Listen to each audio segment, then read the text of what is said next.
Perfecto. Sean bienvenidos esta mañana a esta plática, conferencia, entrevista. Queremos ofrecer un formato diferente para toda nuestra comunidad universitaria.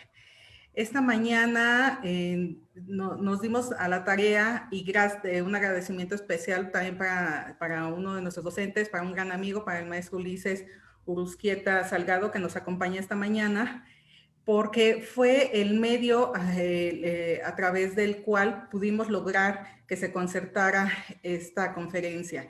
Bien, esta conferencia voy a permitirme hacer la presentación de nuestra invitada, una chica, me asombra, que es sumamente joven, pero me asombra la gran trayectoria que lleva. Yo tenía conocimiento precisamente a través de nuestro amigo en común, el maestro Ulises, de la trayectoria, y ya habíamos platicado, Ulises y yo, me permito comentártelo, Atenea, ya habíamos platicado en algún momento, ya habíamos elucubrado que se genera esta plática, esta conferencia. Creo que ya en algún momento lo habíamos comentado, pero bueno, qué mejor que coincida dentro de este espacio, en un espacio en el que te puedan escuchar jóvenes, este foro.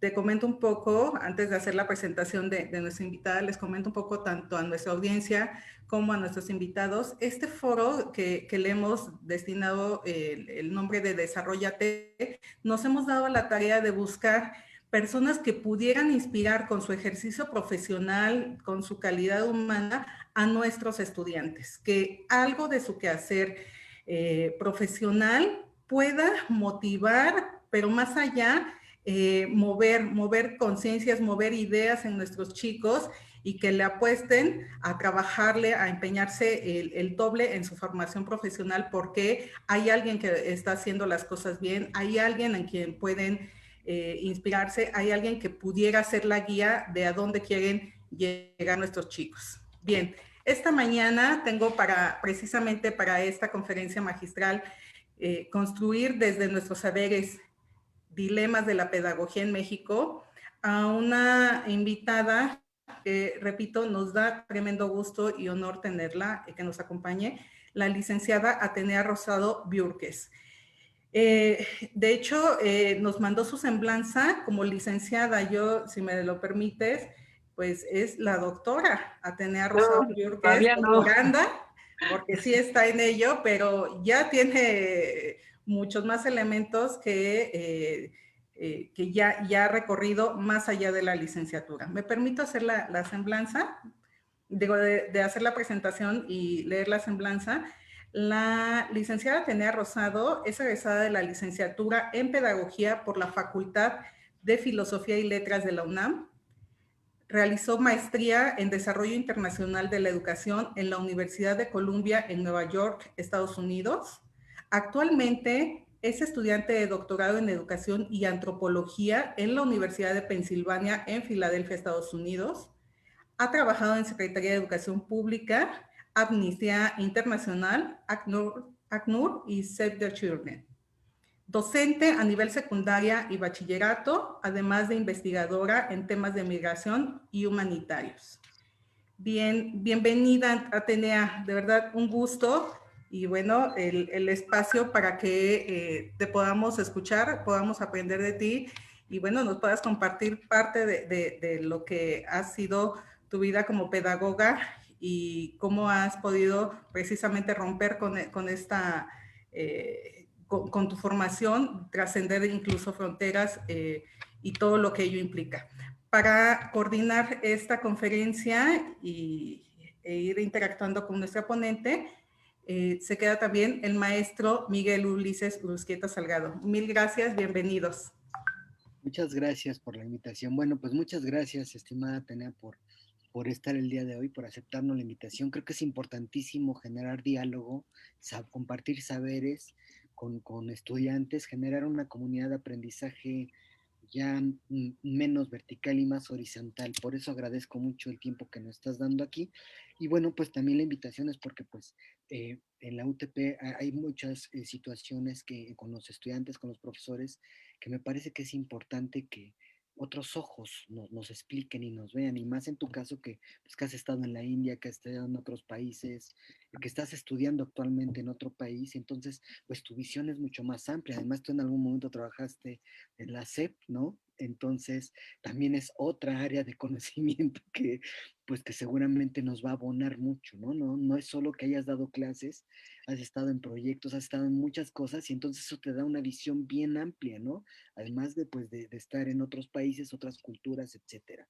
Te agradezco mucho la invitación. Y bueno, pues lo primero que te quiero preguntar, además, algo debo de confesar, conozco muchos, bueno, varios pedagogos, pero pocos pedagogos con una visión tan crítica, con una visión tan coherente y sobre todo con una visión humana, ¿no? Te están dando echando flores porque es la verdad, ¿no? Tienes una visión humana que yo siempre celebro tener amistades y, bueno, las dos personas que están aquí hoy, celebro mucho su amistad porque son personas que tienen un sentido humano y una capacidad intelectual y profesional muy amplia. Muchas gracias.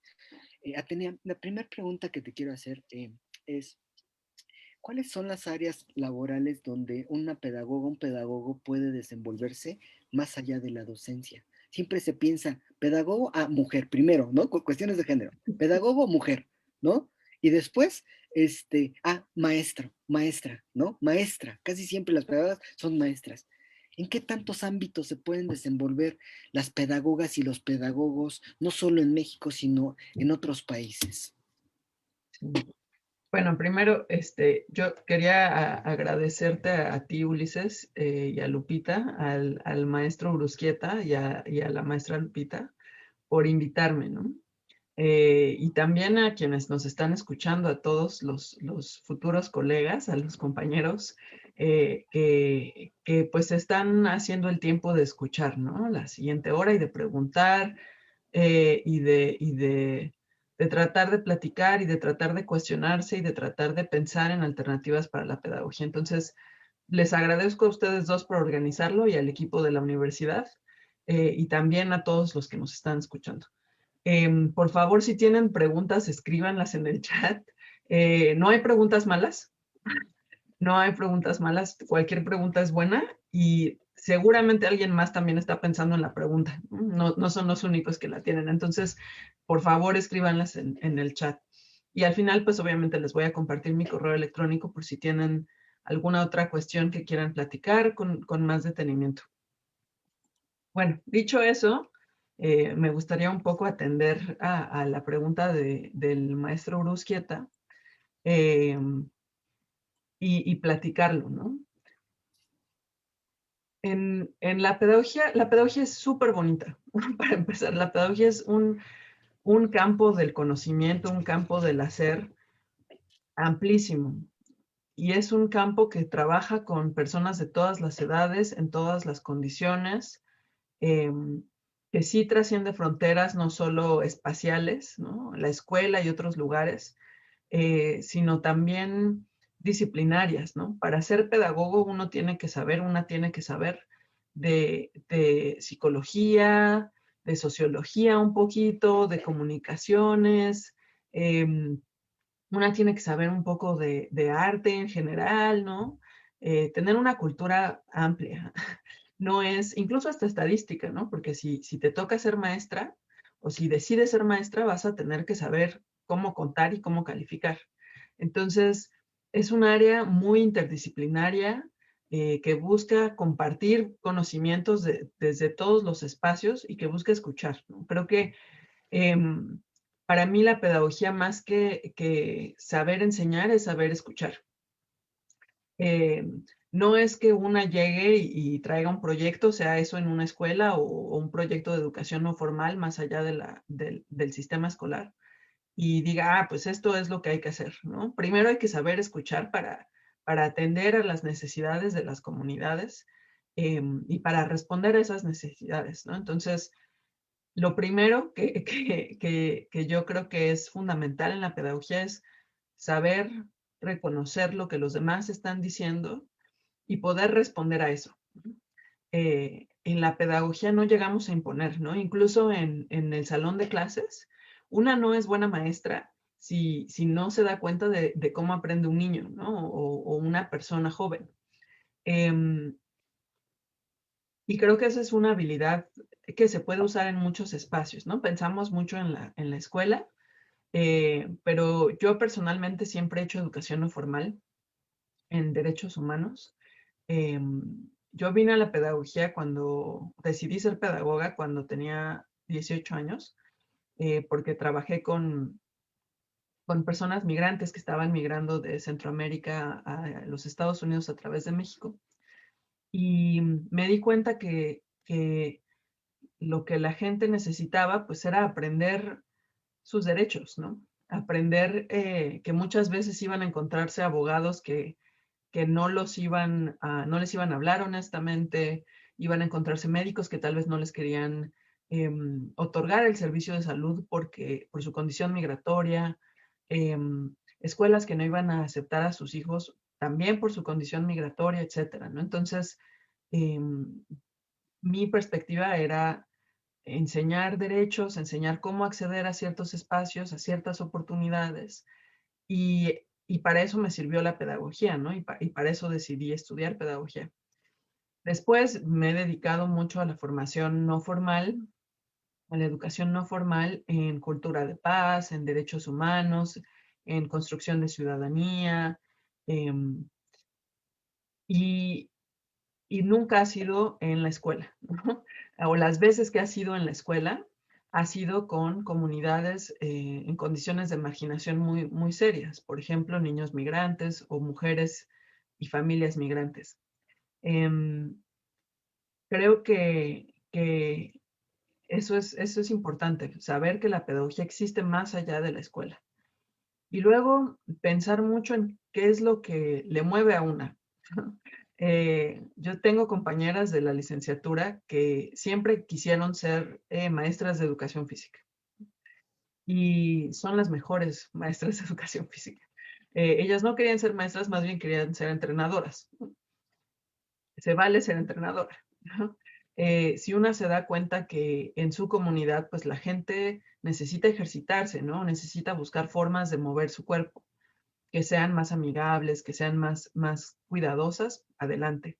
Si una se da cuenta que tenemos abuelos y familiares que no saben leer y escribir, porque en México todavía hay mucha gente que no sabe leer ni escribir, se vale ser facilitadora de educación para adultos. Algo que últimamente admiro mucho son las compañeras feministas que enseñan educación para las mujeres, ¿no?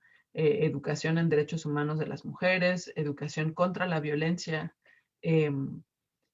Y eso no ocurre en espacios escolares, eso ocurre en fábricas, eso ocurre en línea, en, en YouTube, y eso ocurre cotidianamente con nuestras familias. Así que el campo laboral es muy, muy amplio, siempre y cuando no nos enfoquemos únicamente como única respuesta en la escuela. Hay gente que hace recursos humanos y otras áreas de las que eventualmente podemos platicar. Pero lo primero es decir que hay muchos, muchos campos y que hay que ser valiente también para encontrarse a una en esos espacios y para construir esos espacios. Y digamos, fíjate qué interesante, ¿no? O sea, dices, hay que ser valiente, ¿no? Uno de los elementos pedagógicos que me parece maravillosos es eh, cómo reconocer al otro, ¿no? La pedagogía a veces en las clases digo que, bueno, viene de la filosofía, etcétera. Filosofar es un proceso pedagógico en sí mismo, etcétera, ¿no? Pero fíjate qué interesante. eh, Hay que ser valiente para situarse en ciertos elementos, en ciertas cosas, reconocer al otro, reconocernos a nosotros mismos y reconocer nuestro entorno más allá de los espacios escolares, ¿no? Fíjate, pero ¿qué es lo que se necesita desde tu punto de vista? Y te lo comento porque a veces en mis clases pues, les dejo muchas lecturas, ¿no? Y les dejo ensayos y me reclaman, ¿no? Pero, ¿qué se necesita hacer? ¿Qué cosas tiene que hacer una pedagoga y pedagogo para ser buenos, para ser buenos profesionistas y ya y además buenos seres humanos, pues, ¿no? O sea, Claro, claro. Esa es, esa es una gran pregunta y no tengo una receta, pero pero definitivamente leer. Definitivamente leer, y no solo leer los artículos que uno deja de tarea, sino también leer cualquier libro que a una le guste, cualquier revista que a una le guste, sea eso literatura, poesía, narrativa experimental, lo que sea, ¿no? Pero leer, eh, leer voces que no son hegemónicas, ¿no? Leer voces que no son comunes, leer a mujeres indígenas, leer a adultos mayores, eh, leer a niños, ¿no? Leer las narrativas de niños. Si ustedes tienen primos, primas, hermanos, hijos de 7 años, de 8 años, los niños dicen un montón de cosas muy sabias que a veces no escuchamos, ¿no? Entonces, leerles, leer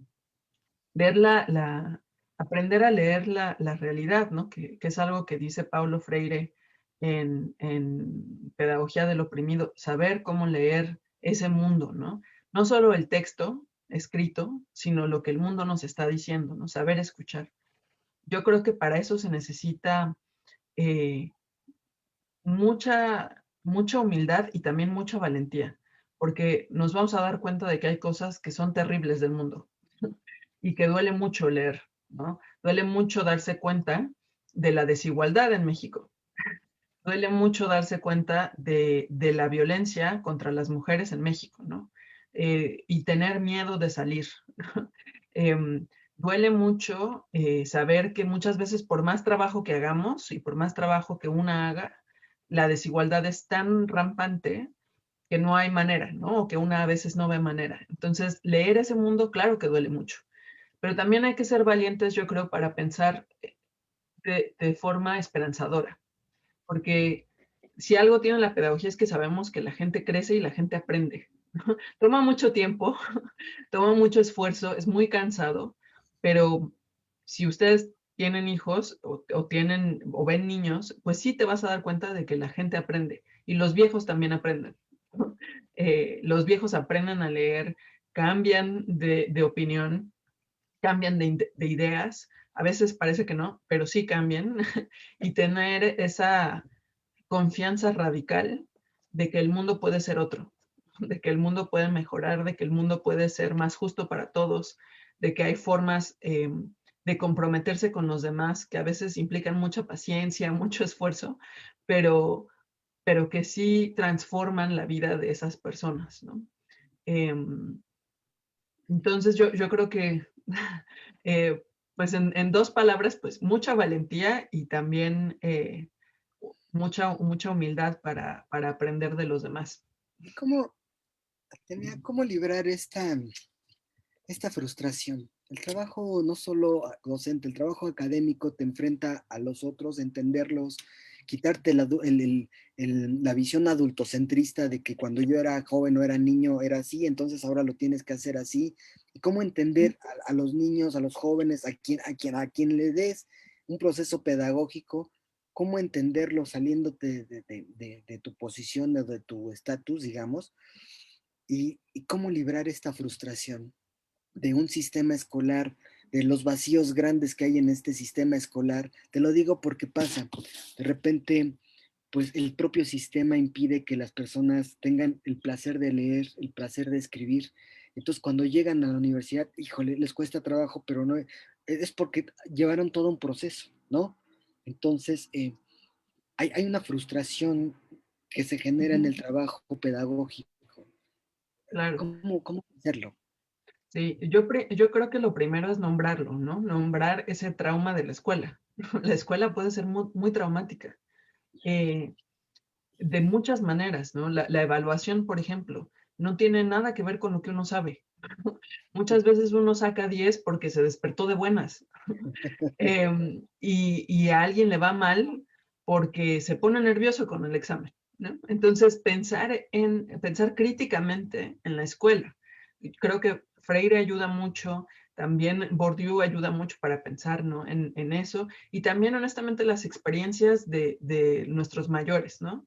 De nuestras madres, de nuestros abuelos, de nuestras abuelas, de los tíos, los primos, y ver que ellos y ellas también tienen conocimiento que nos ayuda a pensar de forma crítica en la escuela, ¿no? Por ejemplo, para mí algo que ha sido muy, muy formativo es la experiencia de mi mamá, ¿no? Mi mamá se casó a los 15 años y tuvo a mi hermana más grande a los 16, y para el caso a los 22 años ya tenía, 23 años ya tenía 4 hijas, ¿no? Y tardó 15 años en terminar la preparatoria, 18 años en terminar la preparatoria, y duro y dale, ¿no? A la prepa abierta, a la prepa en línea, a un montón de cualquier forma de tratar de terminar la prepa, mi mamá lo intentaba. Y no se podía, ¿no? Y eso creo que no es una experiencia poco común. Mucha gente tiene esa experiencia y nos sirve para pensar, yo sé que mi mamá es brillante, yo sé que mi mamá es muy inteligente y es muy trabajadora, pero la escuela le ha impedido, le ha cerrado las puertas innumerables veces, ¿no? Al final mi mamá terminó la prepa, pero después de cuántos años de intentarlo, ¿no?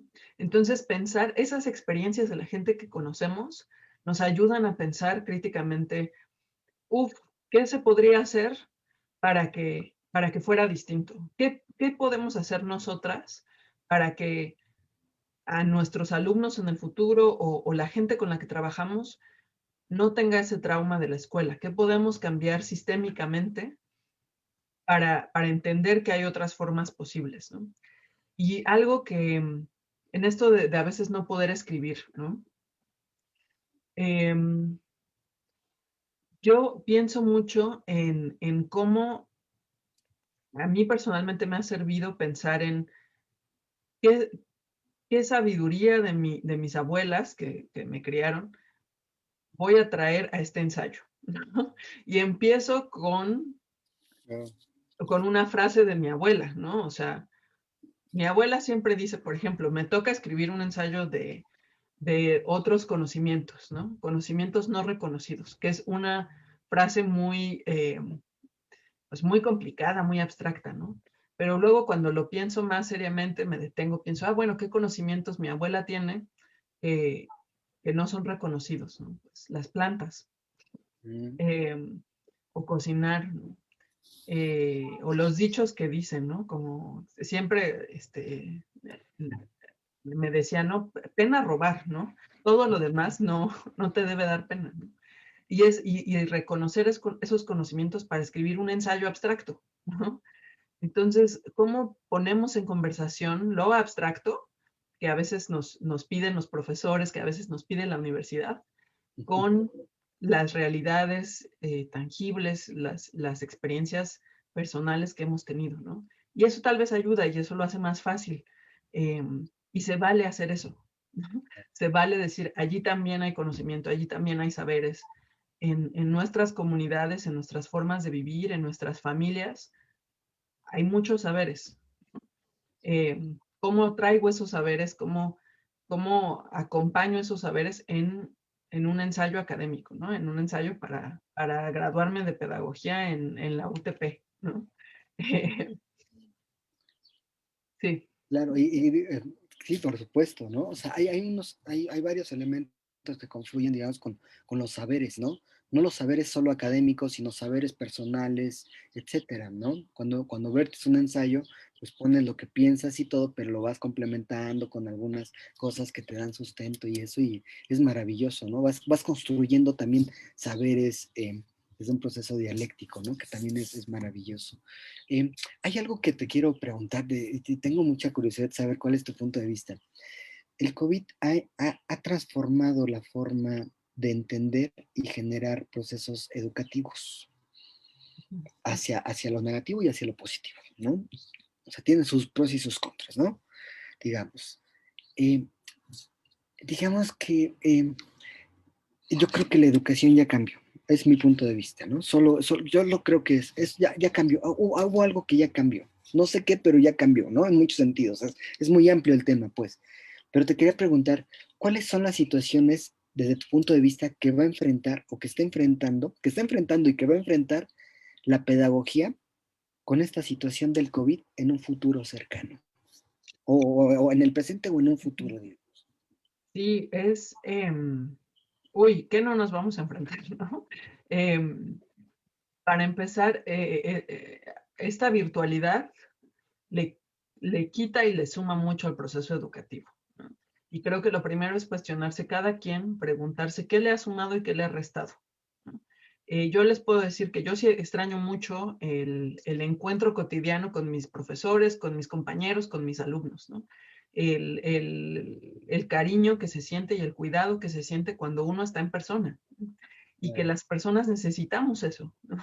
Los niños necesitan eso, los adultos necesitan eso, y reconocer eso, reconocer que se necesita ese cariño, ese cuidado, esa corporalidad, ¿no? Y ver cómo nos está transformando el Zoom, ¿no? O en línea. Por ejemplo, es un performance. Ustedes no saben si yo mido 1,85 o 1,50, ¿no? No saben si traigo shorts o traigo un pantalón, ¿no? Y aquí estoy haciendo como que estamos en la conferencia y platicando con ustedes, pero hay algo de actuación, ¿no? Hay algo de fingir en una forma distinta que en persona no es igual, ¿no? Entonces, eso es algo, ¿no? El dolor, y creo que es importante nombrarlo en el caso de México, el dolor de perder al otro, de la muerte, ¿no? De saber que el vecino se murió, que el abuelo se murió, que el tío se murió, ¿no? El dolor infinito del abandono casi total, ¿no? De que no es normal, y estoy segura de que muchos de los compañeros que están en línea lo han vivido. No es normal que nos hayamos abandonado de tal manera que no haya oxígeno, ¿no? Que tengamos que salir a buscar el oxígeno. Es una cultura y una forma que normaliza la muerte, ¿no? Que hace que no se sienta de la misma manera, ¿no? Yo en mi trabajo he venido diciendo, y el maestro Rusquieta también lo ha hecho, que en México desde hace muchos años, desde principios de la guerra contra el narcotráfico y antes, se ha normalizado la violencia, ¿no? La violencia interpersonal y la violencia en todos sus niveles. Entonces, el coronavirus en México creo que no puede entenderse sin entender que es una cosa violenta, ¿no? Que es un fenómeno violento, que nos hace, que nos lastima y que busca hacernos o transformar nuestra humanidad, ¿no? Que busca hacernos pues menos conscientes, menos empáticos de ese dolor de los otros, ¿no? Entonces, ¿cómo le explicas eso a los niños? ¿Cómo le explicas eso a los jóvenes y a ti misma, ¿no? Como pedagoga y como alguien que está lidiando con otras personas? Y me parece que cuando se vuelva a dar clases en persona, o incluso desde ahorita, lo fundamental es reconocer que somos otros, ¿no? Que estos que somos ahorita no somos los mismos que hace un año y medio. Que el mundo, que México nos duele de forma distinta, ¿no? Y muchas veces, pues, con el trabajo, con ayudar a la familia, pues, con conseguir de dónde comer para mañana, etcétera, o la colegiatura, ¿no? Se nos olvida pensar y reflexionar en ese dolor. Y tomarnos unos minutos para decir, me duele lo que está pasando, ¿no? Me duele que el vecino falleció y ahora pues su mamá está sola o lo que sea, ¿no? Que estoy segura todos o la mayoría acá, pues hemos escuchado de casos así, ¿no? Y que hay que dolernos. Creo que eso es algo bien, bien importante en México y a nivel global, ¿no? Y entonces ahí va el Zoom y esta corporalidad, este performance, esta actuación y el cariño, ¿no? El cuidado, el dolor y también creo que nos hace repensar, o a mí me da un poco de miedo en lo que puede pasar, ¿no? En que puede haber, se puede pensar que ahora podemos dar clases en línea toda la vida. Y hay que cuestionar eso, ¿no? Hay que cuestionar quién se beneficia de que estemos en Zoom, quién se beneficia de que los niños tengan que tomar clases en la tele, ¿quién se beneficia? Porque el niño no se beneficia, ¿no? El niño se la está pasando mal y se cansa más. El papá también, la mamá también, la familia. ¿Quién entonces está ganando más? ¿Está siendo más reconocido? Eh, ¿Está ampliando sus redes de telecomunicaciones? ¿Quién se beneficia de todas estas nuevas realidades, no? Em, Y fíjate, sobre ese mismo tema, hay varios comentarios que a veces he escuchado. Ahorita vamos a hacer preguntas y respuestas para interactuar, que me parece padre. Ya tengo algunas preguntas, ahorita las vamos a tomar en cuenta. Pero fíjate que hay dos cosas que a mí me han llamado mucho la atención. Una es que los estudiantes dicen que las clases en línea no aprenden. Hay otros que dicen que sí. Ahí cuestionamos o me pone a pensar qué entendemos por aprender, ¿no? En la modernidad. ¿Qué entendemos por aprender en la modernidad, ¿no? Con o sin la tecnología, ¿qué es aprender, ¿no? En este proceso. Y por otro lado, pues Durkheim habla de la socialización, ¿no? Como un proceso educativo que se da en el entorno escolar. Y yo me pregunto, Atenea, eh, es una reflexión pregunta, ¿qué va a pasar con los estudiantes que no socialicen? Es decir, a partir de esta teatralidad, como lo planteas, que lo menciona un poco Goffman, digamos, esta teatralidad, ¿no? Hacemos una teatralidad de que pues, el profesor se pone y estudia y todo esto, ¿no? Da su clase y los estudiantes ahí. Pero, ¿qué pasa a nivel pedagógico cuando un estudiante no está en un espacio escolar o está en un espacio virtual? Hay procesos cognitivos de claro. aprendizaje distintos. eh, esto nos va a llevar, o sea, porque de por sí el sistema educativo en México tiene muchos vacíos, esto nos está llevando al vacío. ¿Qué es a lo que se van a enfrentar las próximas pedagogas y pedagogos que nos están escuchando? O profesionistas en general. Sí. Pues sin arriesgarme a ser adivina, ¿no? Con un poquito de ideas, que claro, ¿no? Pues pueden pasar muchas cosas, depende del contexto, depende de las situaciones específicas, pero creo que algo que ha sido para mí muy revelador es que en específico los niños más chiquitos no se dan cuenta de las emociones de las personas, ¿no? Por ejemplo, el hecho de que tú traigas un cubrebocas todo el tiempo, pues implica que nadie te va a ver de aquí para abajo, ¿no? Entonces, no sabes si se está sonriendo, si la persona está sonriendo, no sabes si la persona te está sacando la lengua, está enojada, ¿no? No sabes si está molesta, si está triste. Es muy difícil leer a las personas solo con los ojos, ¿no? Eh, y hay algo de eso que creo no es solo aplicable para los niños más pequeños, sino también para adolescentes y para adultos incluso, que es no saber reconocer al otro, ¿no? No saber evaluar las emociones de los demás, ¿no? Ustedes tal vez pueden saber o conocer mejor a Ulises porque Ulises pues ya les dio clases en persona, porque habla como habla, porque se mueve, porque es chistoso, porque es abierto, etcétera, ¿no? O a mí porque estoy moviendo las manos, ¿no? Pero no todos son así, ¿no? Hay gente que es reservada, hay gente que es más introvertida y va a ser mucho más difícil leerles, ¿no? Y lo mismo entonces allá hay algo del proceso socioemocional, de desarrollo eh, de las personas que no es igual, ¿no? Además del miedo, la pena de pedir ayuda, ¿no? De buscar al otro.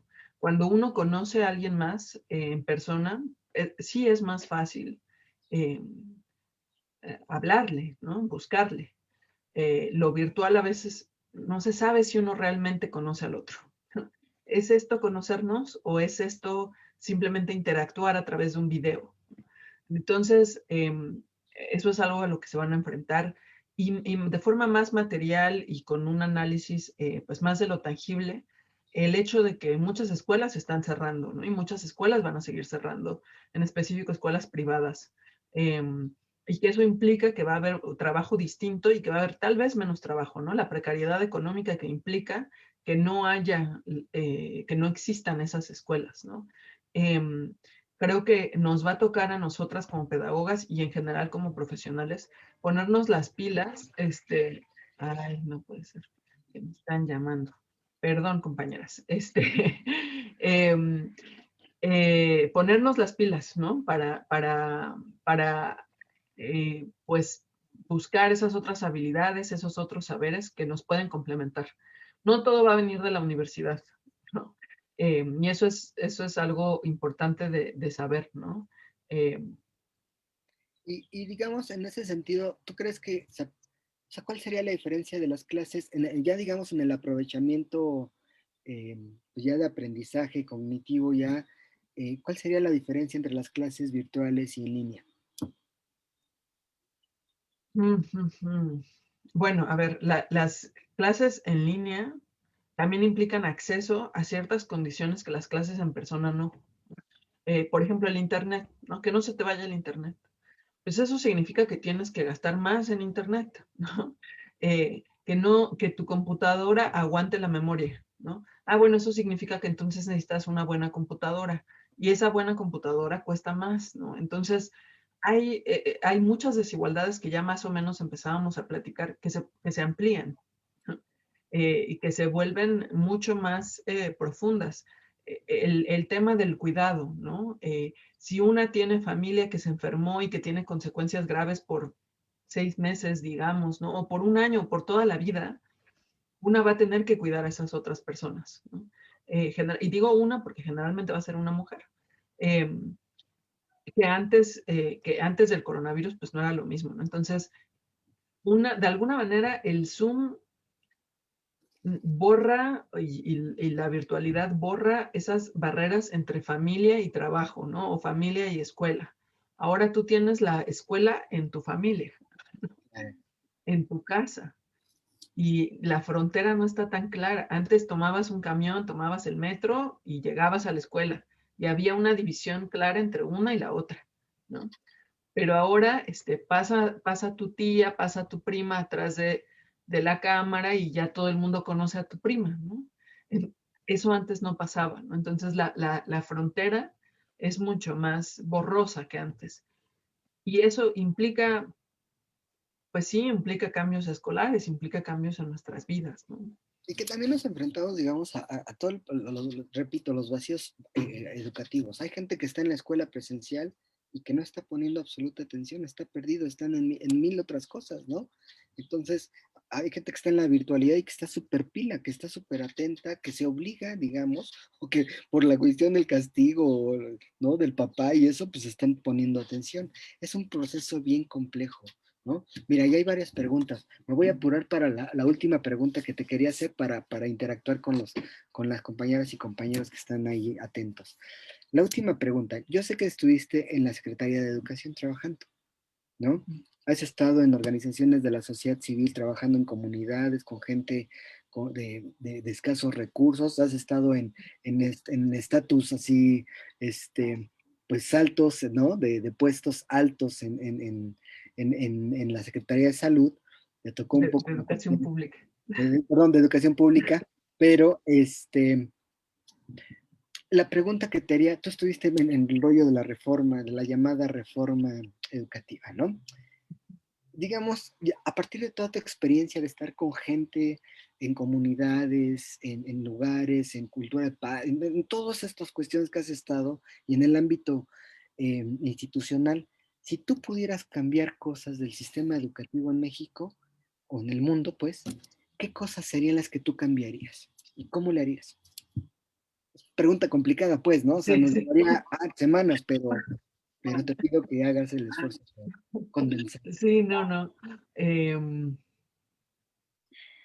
Bueno, primero, la educación está en conversación con esos otros espacios, ¿no? Que platicábamos, con la clase social, con el acceso al trabajo, a la vivienda digna, a la salud.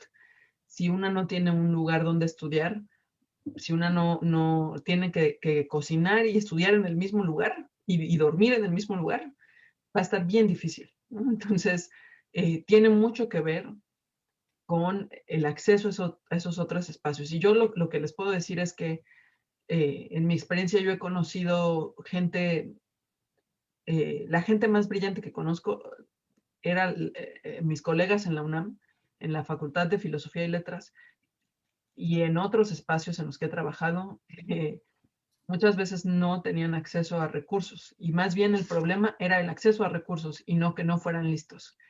Muchas veces pensamos, y esto se los digo a las compañeras, que no hemos de ser tan listas, pero seguramente ustedes son súper inteligentes y más bien lo que pasa es que no tuvieron acceso a ciertos recursos, ¿no? A un cuarto donde estudiar y leer sola, a acceso a computadoras desde chiquitas, acceso a no tener que trabajar, ¿no? Depende de todas esas otras oportunidades, ¿no? Entonces eso lo digo porque pues la escuela no va a cambiar un montón de cosas. La escuela y la educación puede cambiar 2 que 3 cosas, pero además de eso tenemos que comprometernos a cambiar todo lo demás, ¿no? El sistema, un sistema económico injusto, un sistema social injusto. Yo lo que cambiaría, hay 2 cosas muy específicas, ¿no? Que creo que repensaría. Eh, Primero, la interacción con las familias y las comunidades en la escuela, ¿no? Muchas veces la escuela hace como que no existe la familia, como que no existen las comunidades y viceversa. Y creo que allí podría haber una relación más estrecha, ¿no? Traer esos conocimientos de esas personas, de las familias, de las comunidades a la escuela, ¿no? Porque va a servir, porque la va a ser más útil, porque la va a ser más satisfactoria, más cuidadosa, más cariñosa, etc. La escuela puede ser un espacio de cuidado y de cariño cuando escucha a las familias, cuando escucha a las mamás, ¿no? O a los papás, si los papás, las mamás dicen, no, pues es que a mi hijo no le gusta que se deje esa tarea, ¿por qué no mejor hacemos un club de tareas, ¿no? La escuela puede funcionar mejor incluyendo esas voces y atendiendo esas voces y pensando en esas voces de las comunidades. Y lo segundo es el tema de la evaluación, que tiene mucho que ver con otros aspectos, ¿no? En México, desafortunadamente, desde a qué secundaria va una, se decide a qué universidad va a ir una, ¿no? Claro. Una tiene 12 años, 11 años, y un día se despierta mal, ¿no? O un día se le olvida estudiar, o han pasado 2 que 3 cosas en la familia que impiden que una se comprometa o uno se comprometa de forma, pues, con atención, de forma atenta, de forma eh, profunda con la escuela y va a terminar en una secundaria que no es, que no le va a ayudar, ¿no? En una secundaria más mediocre, en una secundaria lejos de la casa, en una secundaria pues que no va a ser el espacio adecuado, ¿no? Entonces, si va a una mala secundaria, va a ir a una mala prepa y luego de la prepa va a estar imposible entrar a la universidad o va a tener que entrar a una universidad y pagar por la universidad. Entonces, la desigualdad empieza desde muy temprana edad en México. Empieza desde la secundaria, desde los 11 años, ¿no? Y eso es algo que yo cambiaría de forma radical, ¿no? Yo creo yo me pregunto qué pasaría si en lugar de que el examen decidiera todo lo que decide, el examen nos ayudara más como diagnóstico, ¿no? O el examen, o no se hiciera el examen y se inscribieran los niños, las personas jóvenes a la escuela más cercana a su casa y ya, ¿no? O a la escuela que les convenga, ¿no? O que quieran ir. Eh, pero creo que el peso de los exámenes de admisión es más que ayudarnos, pues amplían la desigualdad en México. Eh, esas 2 cosas son, ¿no? Eh, Fundamentales. sí, y hay muchas otras cosas que me ilusionan, ¿no? Pensar en la formación docente, en que los maestros, uno no se hace maestro, se gradúa de pedagogía o de educación primaria o secundaria o lo que sea, y termina siendo maestro y ya, ahí se acabó. No, eh, la docencia, igual que todas las profesiones, pues uno tiene que estar estudiando, ¿no? Y tiene que continuar. Y, y a veces creo que eso falta en México, ¿no? La formación docente desde la escuela normal o desde las escuelas de pedagogía hasta que nos hacemos docentes, ¿no? Nos falta mucho esa continuidad. Claro, porque además tú vienes de escuelas públicas, o sea, toda tu Sí, formación académica fue en escuelas públicas. ¿Cómo fue sí. que tú, mira, vamos a empezar a interactuar con los, ¿te parece bien? Ah, sí, perfecto. Carlos Fabián González nos dice, ¿cuál, ¿qué reto supone estudiar en países con culturas distintas? ¿Podrías contar? Esto es buena pregunta esa, ¿no? ¿Podrías Ok, contarnos un poco? sí. A ver, bueno, muchas gracias por la pregunta, Carlos Fabián. Em, ¿Por dónde empezar? Pues el idioma es lo principal. El inglés es lo principal para mí. Yo llevo, no sé, como más de 8 años estudiando en inglés, ¿no? En total. Siempre con beca. Como dice el maestro Urusquieta, yo soy de la escuela pública y le debo todo a la escuela pública. Y a mi colonia, y a mi barrio, y a mi calle, ¿no? A mis vecinos que siempre me iban a recoger a la primaria cuando mi mamá no podía. Soy de allí, ¿no? Y a ellos les debo todo. Y, y me gané una beca, ¿no? Me he ganado becas desde hace mucho tiempo. Y el inglés siempre ha sido difícil. Por más que lo practico, pues es muy complicado, ¿no? Eh, no es lo mismo, ¿no? Hay palabras que en el español mexicano decimos, en inglés pues ni existen, ¿no? Em, y eso se me ha hecho difícil. Em, Creo también que muchas veces la forma de aproximarse al conocimiento, ¿no?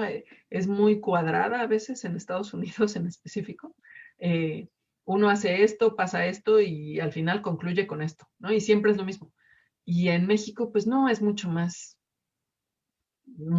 circular, ¿no? Más de plática, más conversatorio, más de, pues nos vamos a tomar un café y platicamos y eso también es construir conocimiento, ¿no? En Estados Unidos es muy lineal de muchas maneras, ¿no? Entonces, traer esas formas de construir saberes, de construir conocimientos y reconocerlas, ¿no? Eso ha sido difícil. Muy bien. Y pues tú lo has hecho muchas veces a partir de becas, ¿no? Un montón de becas, buscando becas, buscándole ahí en páginas de internet, yendo a universidades, a instituciones, y eso pues te ha ayudado para mantener ciertas cosas de tu educación, ¿no? Y que eso es padrísimo. Fíjate, Gómez, ahorita Miriam Abigail, eh, me pasa una pregunta. Dice, ¿cuáles son los libros que más te han ayudado a lo largo de tu carrera? Esa es buena pregunta. Yo también quiero saber. Uf, a ver, Miriam,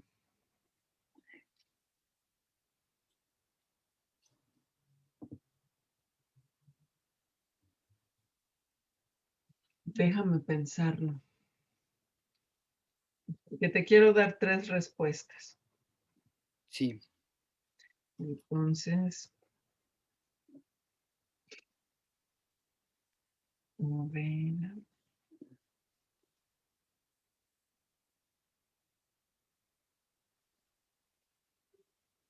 no me vayas a hacer como un presidente que le preguntaron y no se acordó, ¿no? Entonces, no, no, no, las estoy anotando. de cuyo nombre no quiero mencionar, pero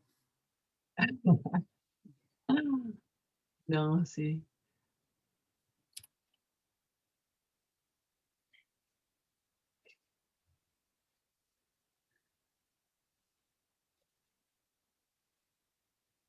Miren, les iba a decir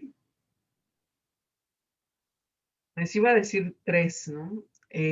Yo ya lo dije, pero pedagogía del oprimido creo que sí es clave. O sea, todo el mundo habla de Paulo Freire y sí, todo el mundo habla de Paulo Freire. Y es muy, muy complicado porque hay veces que sentimos ya basta de pedagogía del oprimido, de educación popular, pero sí creo que Paulo Freire es fundamental, ¿no? Em, Hay un libro que se llama Los Herederos de Pierre Bourdieu, que a mí me sirvió mucho para pensar en el tema de la reproducción social de la escuela, ¿no? Y el cómo la escuela es a veces un reproductor de desigualdades. Y eso creo que sí ha sido, pues ha sido transformador para mí, para mi formación, porque me ha ayudado a pensar de forma más crítica en la escuela. Y el tercer libro que pensé es un libro que se llama Lucio. Y es un libro que escribió una de mis maestras de secundaria.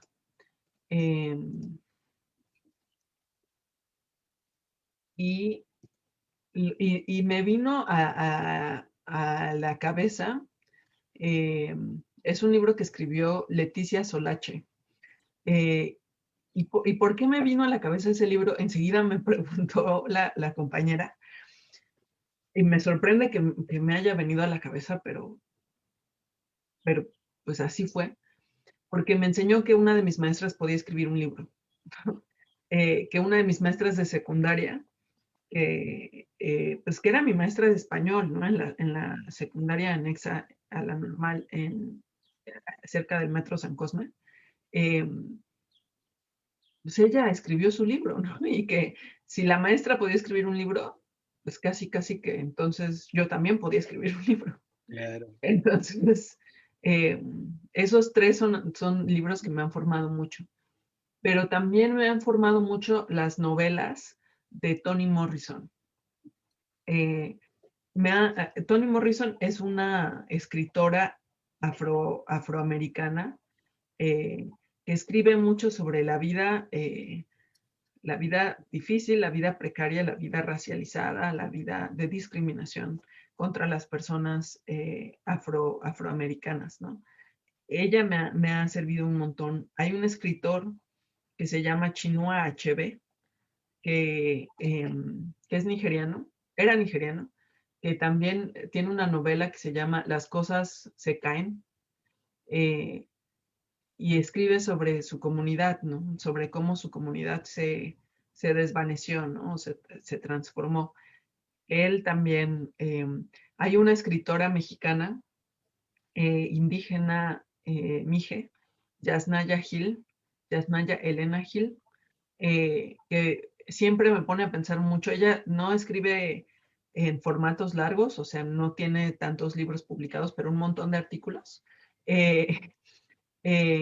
Y sus textos son sobre pensar México, ¿no? Sobre cómo podemos pensar críticamente en el Estado mexicano. Y ella como mujer indígena dice, pues, más allá de fronteras, ¿qué es México? ¿No? A veces pensamos en México como si todos estuviéramos, como si todos fuéramos mestizos, como si todos tuviéramos el mismo acceso a oportunidades y privilegios. Y ella dice, no, en México hay naciones, en México hay personas, gentes, comunidades que tienen discriminaciones y viven discriminaciones distintas. Ella me ha hecho pensar mucho, ¿no? En procesos de indigenización, en qué significa ser indígena, qué significa ser persona en México, y en cómo somos cómplices, ¿no? A veces de las discriminaciones, del racismo. Yo diría pues ya creo que ya les dije 6.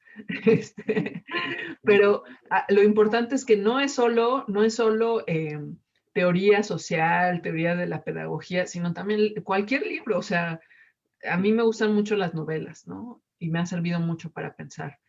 Pero es eso, es no solo el mundo académico, también las otras formas de escribir, ¿no? Las formas de leer literatura también ayudan mucho. Y la verdad, también los textos de las mujeres zapatistas también me han ayudado a pensar mucho, ¿no?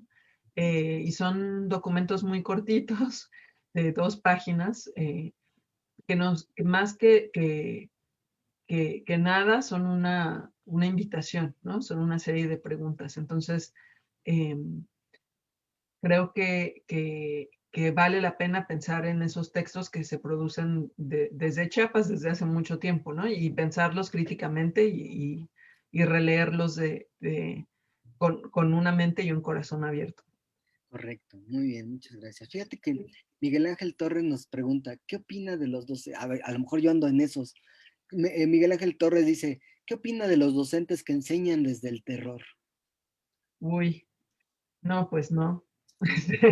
¿Qué A lo mejor opino? no me refiero a mí ahí, no vaya siendo. No, espero que no, y se vale también nombrarles, ¿no? Claro, Yo creo que nadie aprende. Lo importante de la escuela es aprender a querer aprender, ¿no? Aprender a amar profundamente el hecho de aprender, ¿no? claro, Eh, la, Ustedes tal vez no vayan a aprender todo lo que tienen que saber de la clase del profesor Urusquieta, ¿no? O de cualquier profesor. claro. Pero el trabajo del profesor es invitarlos a seguir aprendiendo, a que no se queden allí, a que les guste hacerse preguntas y a que les guste seguir leyendo. Yo creo que hay formas de ser estrictos y ser cariñosos eh, y ser cuidadosos, ¿no? Eh, Hay formas de decir, bueno, pues tienes que escribir la tarea, ¿no? Tienes que escribir el ensayo, porque así sé si estás aprendiendo o no estás aprendiendo. Pero claro, si tienes una emergencia, una situación, avísame, ¿no? Claro. Eso es muy distinto a profesores que dicen, pues no me importa, no me importa si hay emergencia, no me importa si hay un problema, una situación externa, ¿no? Yo creo que esos profesores que sí usan el terror, usan el miedo como estrategia, eh, lejos de acercar a los alumnos al aprendizaje, los alejan. Entonces, pues creo que, a resumidas cuentas, creo que hay otras formas de aprender, ¿no? Otras formas de enseñar, de aprender y de construir y compartir con los alumnos. Muy bien. Barbie Martínez nos dice, actualmente en la pedagogía, como mujer, ¿cuál fue uno de tus mayores retos que te has enfrentado? Barbie, esa es muy buena pregunta. ¿Qué retos no me he enfrentado? ¿No? Este, em, Ser mujer es para mí, ser mujer y haber sido, ya no, pero haber sido parte de la clase trabajadora en México, ¿no? Eh, es lo más formativo que me ha pasado. O sea, ser mujer trasciende toda mi identidad, ¿no? Es central para mí. Y yo diría que hay tres cosas fundamentales del ser mujer en mí y en mi experiencia en México y en Estados Unidos también. La primera es que los feminismos, a mí me han enseñado a nombrar mi experiencia, ¿no? Hay muchas cosas que se pueden criticar de distintos feminismos, que podemos discutir, pero hay experiencias de mi vida que yo no sabía cómo nombrar, ¿no? Y cómo decir esto me pasó, esto no me pasó, etcétera. Pero leyendo, por ejemplo, a Rita Segato, a Silvia Rivera Cusicanqui, que la recomiendo mucho, es una feminista boliviana, me ha ayudado a pensar, yo también he vivido eso, ¿no? A mí también eso me ha pasado y eso también me ha dolido. Entonces, leer leer a mujeres feministas nos sirve para pensar en nuestras experiencias.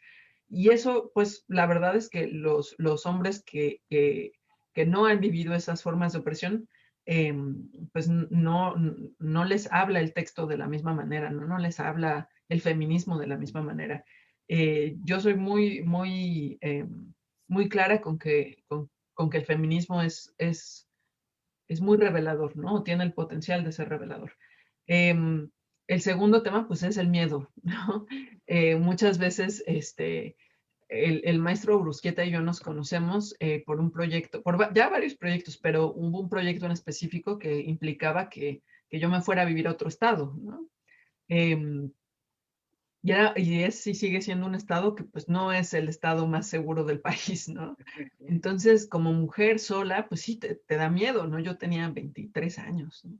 Eh, y muchas veces creo que pues ese miedo es distinto cuando uno tiene el privilegio de ser hombre.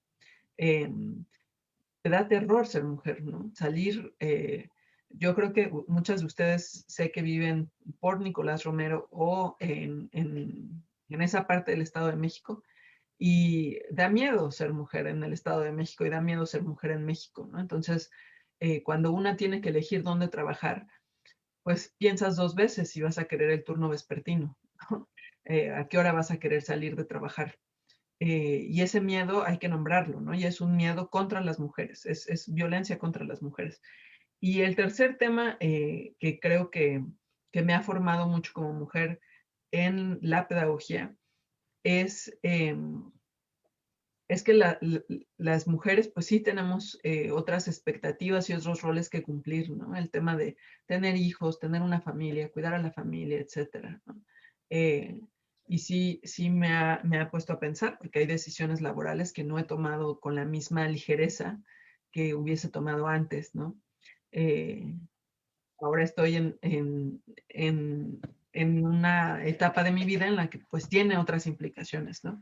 Y obviamente todo eso es sistémico en temas en específico que me han tocado, pues jefes que me tiran la onda, ¿no?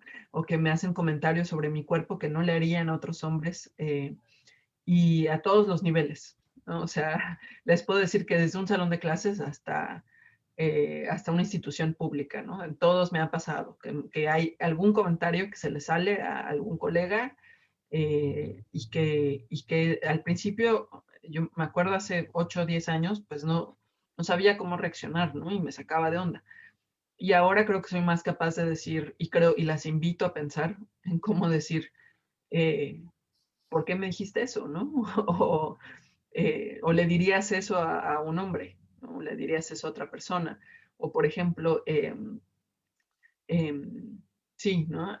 Gente que, que no respeta, ¿no? Entonces, sí, eso me ha pasado innumerables veces y ahora he aprendido a cómo ponerles un hasta aquí, ¿no? Que antes no sabía. Híjole, es bien duro eso, ¿no? Fíjate que a los estudiantes de repente les dejo algunas lecturas y en algunos cursos de este periodo les voy a dejar leer a Rita Segato, porque me parece que Rita Segato tiene una visión muy buena y muy clara acerca del feminismo y de muchos elementos, ¿no? También les dejé leer, bueno, varias cosas les dejo leer entre Freire, todo esto, pero me parece que es importante que los estudiantes tengan autores sobresalientes, autores que te dejen pensando más allá de las visiones simplistas, ¿no? Hay que ver el mundo desde una complejidad. Fíjate que hace una pregunta Nexieli Morales que es muy interesante. Dice, ¿cómo hacer para que en estos tiempos los alumnos tomen con seriedad la escuela, que tengan conocimiento y valoren el hecho de asistir a una institución y lo valoren de forma correcta? Mm, em, a ver, Alexieli. em, Esa es una muy, esa es una muy buena pregunta, me está haciendo pensar mucho. Este, em, la cosa es que yo creo que la escuela no es solo una cosa de que los alumnos respeten a la escuela, ¿no? Y valoren a la escuela. Es que la escuela también tiene que valorar a sus alumnos. ¿Y cómo le hacemos para que ambas se complementen, ¿no? Em, Creo que algo bien importante para los alumnos es saber y cómo como docentes compartir ese ánimo de que en la escuela se aprende, ¿no? En la escuela estamos para enseñarnos y para aprender, ¿no? Para escuchar a otros, para convivir y para construir. Y que la escuela también puede ser un espacio de reflexión en medio del caos, en medio de un mundo que duele mucho, que lastima mucho, un mundo muy desigual, un mundo muy injusto, cómo la escuela puede ser una alternativa de cariño, ¿no? Una alternativa de cuidado, un par de horas en las que sentimos, no, aquí yo estoy bien, ¿no? Y aquí puedo respirar tranquilo, ¿no? Aquí no tengo que cuidar a mis 3 hijos y a mi mamá y a mi papá y tener mi trabajo, ¿no? Estas 2 horas, aquí estoy yo y aquí me comprometo y aquí cuido, ¿no? Aquí, este es mi espacio. Eh, ¿Cómo podemos hacer eso como docentes y como alumnos, ¿no? Y creo que vale la pena pensarlo un poco así, ¿no? Como un espacio de un espacio de reflexión, un espacio en el que se puede detener el tiempo un momento, ¿no? Em, y eso es, pues, un poco de rendición de cuentas mutua, ¿no? Y un poco de colaboración y de esfuerzo compartido. No es solo no es solo que el maestro lo pueda hacer, es que también los alumnos lleguen, les invito a que lleguen a este espacio virtual y piensen, pues voy a estar aquí en solidaridad con otros, ¿no? Voy a echarles la mano y ellos me van a echar la mano y voy a tratar de que sea placentero para todos, ¿no? Y creo que la escuela también le debe a los alumnos posibilidades para hacer eso, ¿no? Eh, y me llama la atención la palabra que usó el maestro Rusquieta al principio sobre la verticalidad, ¿no? Repensar cómo los docentes podemos ser menos verticales, cómo podemos aprender con los alumnos, etcétera. Entonces, yo creo que es, así es como no solo la escuela valorando a los alumnos valorando a la escuela, ¿no? Tener esa conversación, esa forma dialéctica de construir. Muy bien. Bueno, hay un montón de preguntas, pero ya no nos da mucho tiempo. Te voy a hacer dos últimas preguntas. La primera es, está bien interesante, es que hay un montón de preguntas que me encantaría, pero bueno, por tiempo ya no nos da, ¿no? Hay una pregunta que me parece bien interesante. Beri Masaid pregunta, ¿cuál ha sido tu mayor reto, el mayor reto que has tenido en tu carrera? Híjole, buena pregunta. Híjole, sí. Ver y qué complicado.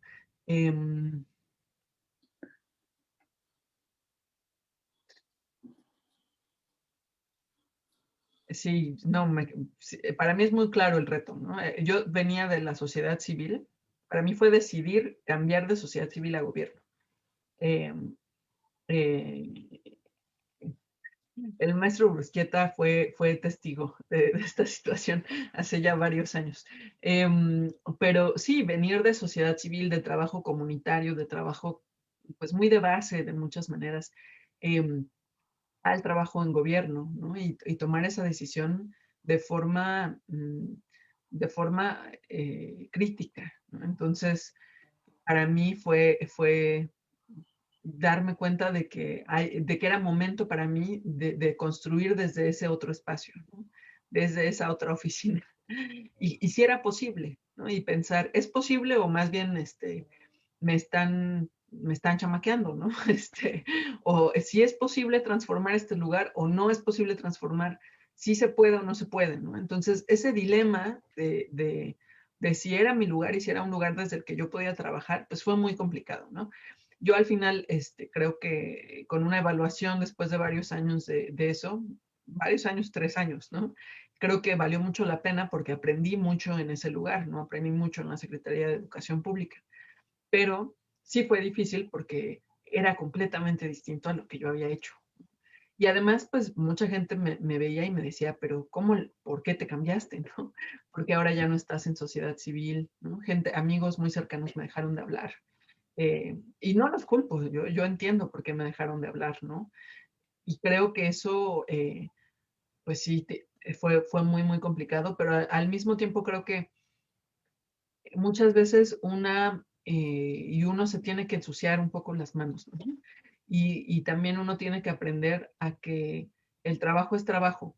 Ninguna de nosotras acá, ninguno de nosotros acá es solo su trabajo. Somos personas que tienen trabajo, ¿no? Claro. Y el trabajo pues te da un cheque y te ayuda a sobrevivir. Pero más allá de eso, yo soy un montón de otras cosas, ¿no? Y ustedes también. Entonces, esa diferencia para mí fue importante, reconocer que yo no soy solo mi trabajo, soy muchas otras cosas más.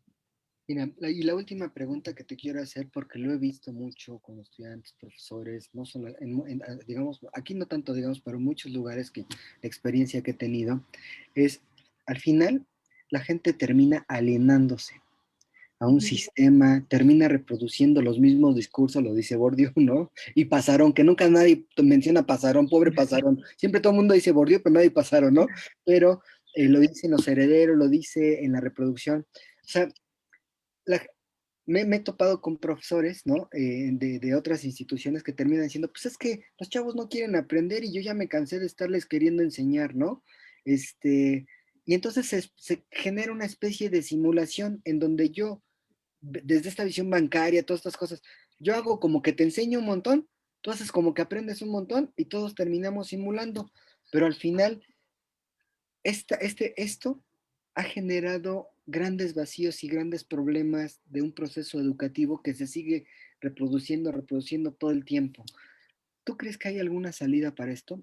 A nivel, ¿qué necesitaría ser una pedagoga, un pedagogo para salir de este círculo vicioso y comprometerse? A veces es frustrante, ¿no? Lo sé y lo entiendo. A veces es frustrante tratar de sacar aprendizajes como pedagogo, como docente desde otra óptica, Sí. pero se puede, pues, ¿no? La cosa es cómo se puede. ¿Se puede o no? Uy, puras preguntas fáciles. No, yo creo, si no creyera que se puede, no estaría aquí. Creo que se puede. Creo que estas formas de... Hay muchas formas en las que las personas jóvenes son alienadas, ¿no? El hecho de que todo el tiempo estás en redes sociales y, comparándote con otros, sintiéndote mal porque fulanito ahora tiene esto y yo no lo tengo, ¿no? Ya se casó y yo ni novio tengo, ¿no? O sea, esas cosas que le hacen a uno compararse eh, y perder de vista el objetivo, ¿no? Perder de vista lo importante.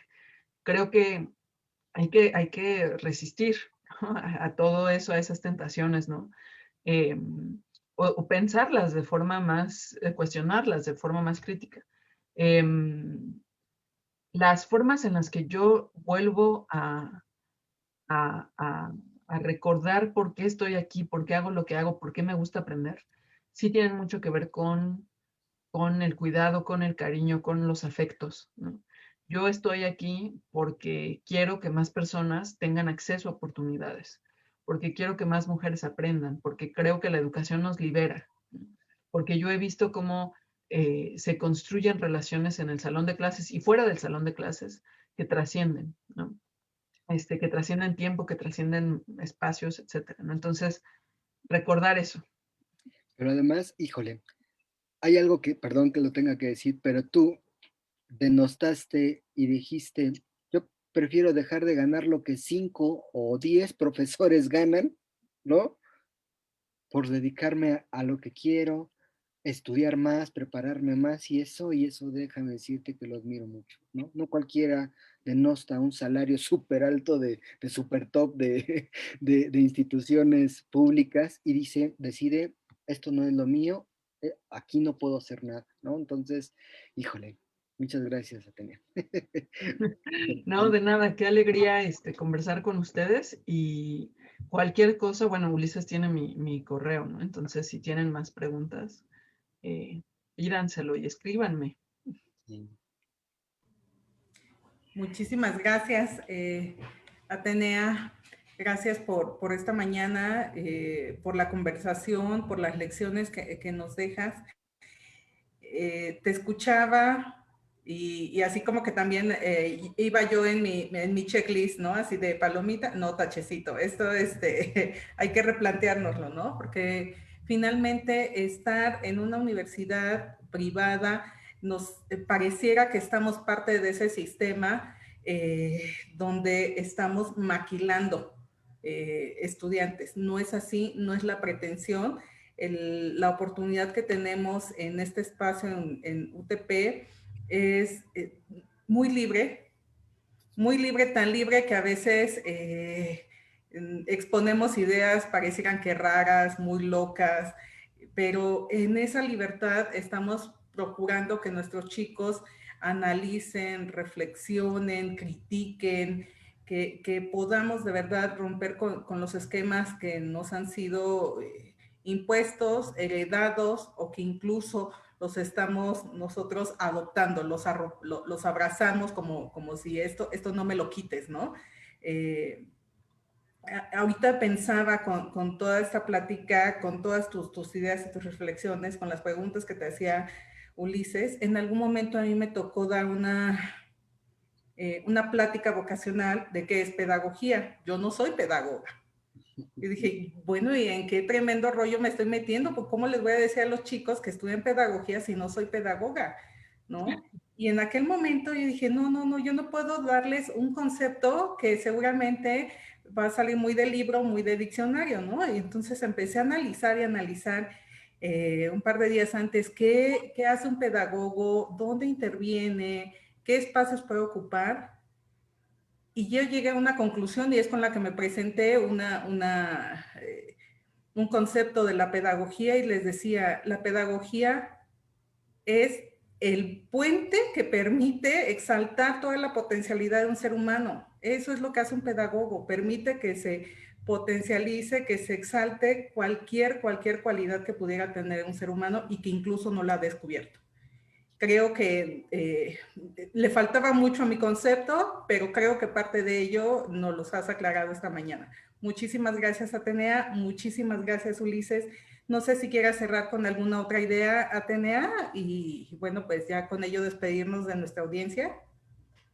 Sí, no, pues muchas gracias por invitarme a su universidad, a su espacio.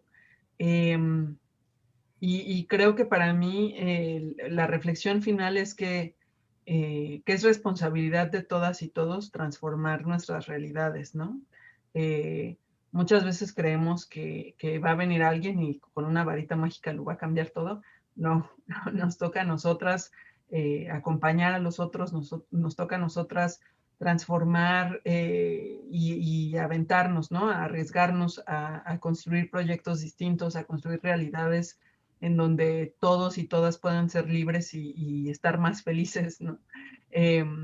No va a ser que alguien llegue y nos traiga despensas y ya con eso. ¿No? Es nosotras comenzar platicando con los vecinos, con la familia, con la gente en la calle, en la colonia, y ver qué es lo que surge, ¿no? Y ver qué es lo que se necesita y arriesgarnos a construir eso. Entonces, pues eso nos toca, ¿no? Y las pedagogas tenemos allí mucho que hacer, mucho que ofrecer. Y, y a mí me encantará ver, pues, qué es lo que surge de este proyecto y cuáles son las ideas que tienen en estos momentos y que surgen a partir de la plática que tuvimos. Perfecto. Y bueno, entonces también aprovechar el espacio y dejar la invitación abierta para, pues ojalá que en algún otro momento logremos coincidir en otros ejercicios de reflexión, de plática, de discusión. También mencionarles en este momento, vamos a hacer quizá una presentación formal, pero ya el día de ayer arrancó nuestro podcast, Universidad Tecnológica del Puerto. Es un ejercicio donde nuestra principal premisa es un espacio, nada más. Y que con el espacio se haga y que lo ocupen y que se apropien de la forma en que podamos generar comunidad, generar aprendizaje, exponer ideas.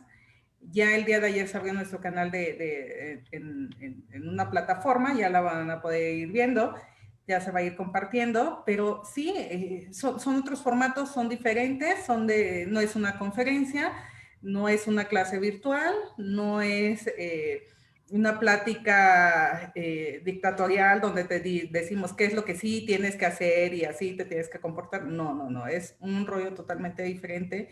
Y bueno, son parte de las propuestas, este tipo de conferencias, conversatorios, demás cosas que ponemos precisamente para nuestros chicos, para nuestros alumnos y por supuesto también para nuestros docentes. Muchísimas gracias, Atenea. Ojalá que volvamos a coincidir, ojalá que quieras en algún otro momento regresar y seguirnos compartiendo y bueno, invitando a la reflexión. Muchísimas gracias. Gracias. Ustedes. Gracias, Ulises, No, por gracias. hacer esta vinculación y por hacer de esta mañana también una mañana muy diferente, pero al final del día de aprendizaje. Muchísimas gracias a ambos. Excelente mañana a toda nuestra comunidad. Y bueno, pues esperen los siguientes ejercicios que vienen, las siguientes propuestas. Muchísimas gracias. Gracias. Hasta luego. Bye, bye.